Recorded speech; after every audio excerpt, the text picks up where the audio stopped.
নমস্কাৰ আজিৰ এইটো ভিডিঅ'ত আমি আলোচনা কৰিম LPUPৰ 5550টা পদৰ যি বিজ্ঞাপন আৰু তাৰ লগতে নতুনকৈ প্ৰকাশ পোৱা 4500 পদৰ বিজ্ঞাপন মুঠ 10050টা পদৰ ক্ষেত্ৰত কিমানখিনি প্ৰাৰ্থী তেওঁলোকৰ নম্বৰ নতুন সিট দি তেওঁলোকে বৃদ্ধি কৰিছে বা কাট অফ কেনে ধৰণৰ হ'ব কি কাৰকে প্ৰভাৱ বিস্তাৰ কৰিব এক সামূহিক বিশ্লেষণ আমি নিৰপেক্ষভাৱে আগবঢ়াবলৈ চেষ্টা কৰিম আপোনালোকৰ মতামত আপোনালোকে কমেন্ট সেকশনত ভদ্ৰভাৱে জনাব প্ৰথমেই আমি যদি চাওঁ 5550টা পদৰ বিজ্ঞাপনৰ যথেষ্ট সময় হ'ল তাৰ পাছতেও 2-3টা সিটেট পৰীক্ষা হৈ গ'ল গতিকে বহু প্ৰাৰ্থীয়ে তেওঁলোকৰ নম্বৰ যথেষ্ট বৃদ্ধি কৰিলে সিটেটৰ যোগেদি গতিকে আগন্তুক যি 4500 পদৰ বিজ্ঞাপন প্ৰকাশ পালে তাত যথেষ্ট কম্পিটিশন হ'ব এক ওপেন কম্পিটিশন হ'ব তাত এটো এটা নিৰ্ঘাত আৰু বাস্তৱ সত্য কথা কিন্তু 5550টা পদৰ ক্ষেত্ৰতো যথেষ্ট ভাল নম্বৰ থকা প্ৰাৰ্থী আছিল কিন্তু অন্যান্য কিছুমান কাৰকো সেই বিজ্ঞাপনটোৰ ক্ষেত্ৰত প্ৰভাৱ বিস্তাৰ কৰিছিল কিন্তু সময় বাগৰাৰ লগে লগে দেখা গৈছে যে তাৰ ক্ষেত্ৰতো যথেষ্ট এক মুক্ত প্ৰতিযোগিতা দেখা পোৱা যাব মেধা তালিকাবিলাক প্ৰকাশ পালে গতিকে প্ৰথমেই যদি আমি চাওঁ এলপিৰ ক্ষেত্ৰত কাট অফ কমি যোৱাৰ সামগ্ৰিক দুইটা এডভাৰটাইজত এটাই কাৰণ হ'ল যে এলপিৰ ক্ষেত্ৰত বিএড প্ৰাৰ্থীসকল নাই দুইটা বিজ্ঞাপনতেই এলপিৰ ক্ষেত্ৰত বিএড খিনি নাই কেৱল মাত্ৰ ডিএলএড খিনিৰ মাজত কম্পিটিশন হ'ব 5550টা পদৰ ক্ষেত্ৰত দেখা গৈছিল যে এনআইএছৰ ক্ষেত্ৰতো এক দুদুল্যমান স্থিতি আছিল যেহেতু সুপ্ৰিম কোৰ্টৰ এটা জাজমেন্ট আছিল কিন্তু বৰ্তমান সুপ্ৰিম কোৰ্টৰ সেই জাজমেন্টৰ যি ৰিভিউ পিটিশনৰ ক্ষেত্ৰত বা মিসলেনিয়াস এপ্লিকেশনৰ ক্ষেত্ৰত এটা নতুন ভাৰ্ডিক আহি গৈছে গতিকে নতুন বিজ্ঞাপনৰ ক্ষেত্ৰত আপোনালোকে সকলোখিনি কথা স্পষ্টভাৱে বুজি পাইছে আৰু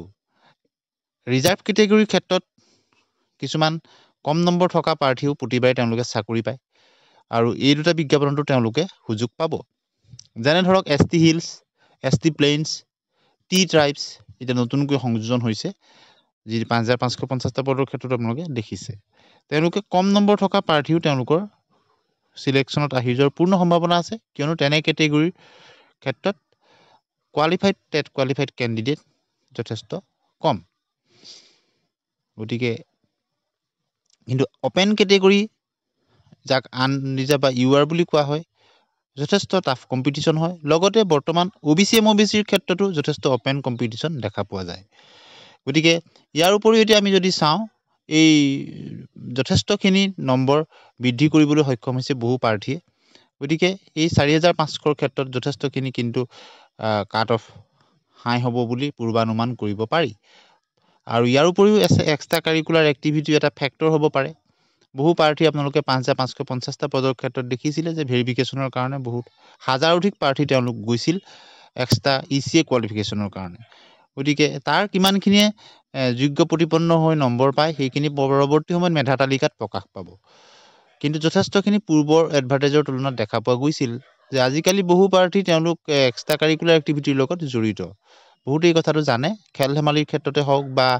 এনসিসিৰ ক্ষেত্ৰতে হওক তেওঁলোক থাকে কিন্তু খেল ধেমালিৰ ক্ষেত্ৰত নেশ্যনেল লেভেলত কম্পিটিশন কৰা ৰিপ্ৰেজেন্ট কৰা প্ৰাৰ্থীৰ সংখ্যা কম কিন্তু এনসিসি প্ৰায় কমন আজিকালি দেখা গৈছে নতুন চামৰ মাজত তেওঁলোকে এনসিসিটোত লয় গতিকে এনসিসি বি থাকিলে 3 নম্বৰ সি থাকিলে 5 নম্বৰ তেওঁলোকে প্ৰত্যক্ষভাৱে পাব ঠিক একেদৰে কালচাৰেলৰ ক্ষেত্ৰতো প্ৰাৰ্থীৰ সংখ্যা যথেষ্ট কম নহয় কিন্তু কিমানে নম্বৰটো পায় মেধা তালিকা প্ৰকাশ পালে গম পোৱা যাব কিন্তু এইখিনিতে এটা কথা হয় যে ওভাৰলেপিং হ'ব নেকি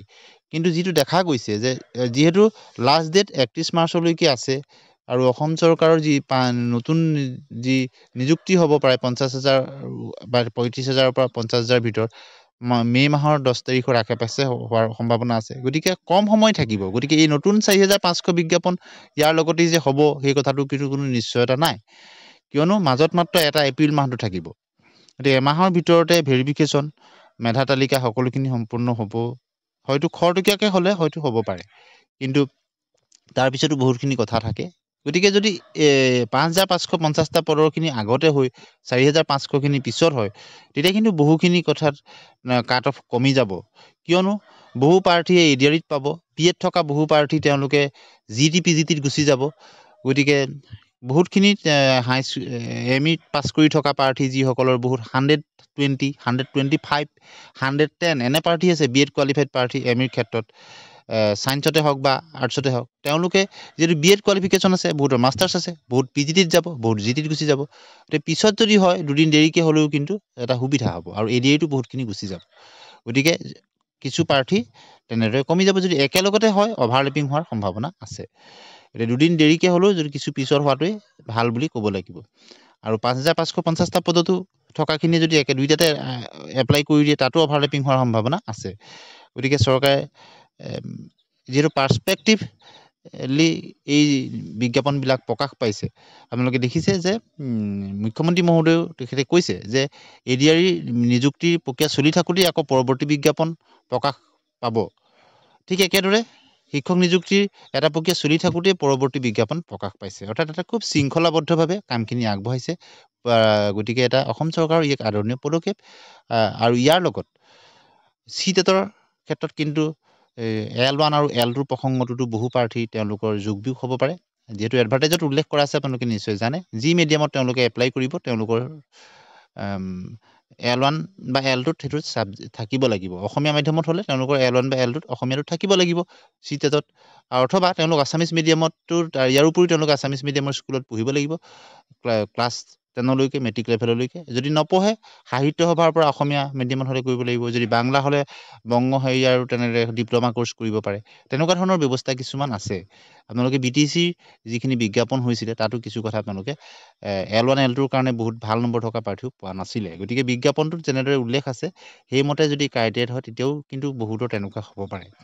গতিকে GT PGTৰ ক্ষেত্ৰতো স্পষ্টভাৱে উল্লেখ কৰি দিছে আৰু ইয়াতো উল্লেখ কৰি দিছে যিকোনো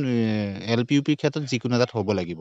গতিকে এনেধৰণৰ কিছুমান কাৰক যিবিলাকে প্ৰভাৱ বিস্তাৰ কৰিব কিন্তু আগন্তুক 4,500 পদৰ ক্ষেত্ৰত দেখা গৈছে যে যথেষ্ট চিটেট কিন্তু কোৱালিফাইড প্ৰাৰ্থীৰ নম্বৰ বাঢ়িছে যিহেতু আমি বহু দিনৰ পৰা এনেধৰণৰ